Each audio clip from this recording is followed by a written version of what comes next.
On Monday morning local time, 11 women and 23 children in the Al Roj camp were bundled into waiting vans which had been organised by their families, hoping to begin their long journey home. The ABC has been told Australian passports had been issued for the group, although that has not been confirmed by Australian authorities. The group of 34 left Al Roj under the escort of Kurdish security forces who control the area around the camp. But soon after, they received a message from Syrian government authorities that they wouldn't be allowed to continue because their travel had not been coordinated, and the convoy turned around. There are two camps in Syria where IS families have been detained, Al-Hol and Al Roj. Al Roj is close to the Turkish and Iraqi borders and remains under Kurdish control, and that's where it's believed the majority of the Australians in Syria have been living. There's even references over the years to one part of the camp being called Australia Street.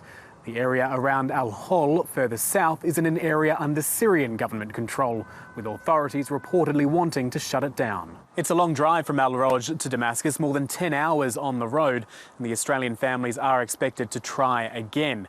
The Australian government was quick to insist it is not involved in any repatriation mission. The Home Affairs Minister Tony Burke's office denying any involvement and also saying that security agencies are monitoring the situation in Syria so that they are ready should any Australians try to return home, adding that any who have committed offences will face the full force of Australian law once they return to the country.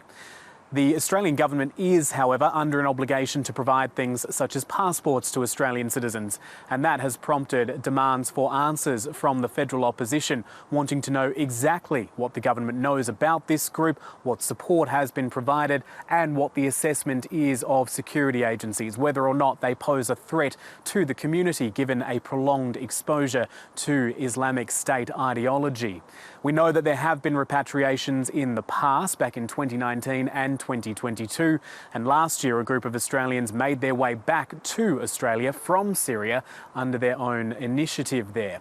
Humanitarian organisations have long insisted that Australia and other countries have a responsibility to bring their citizens home from these camps in Syria.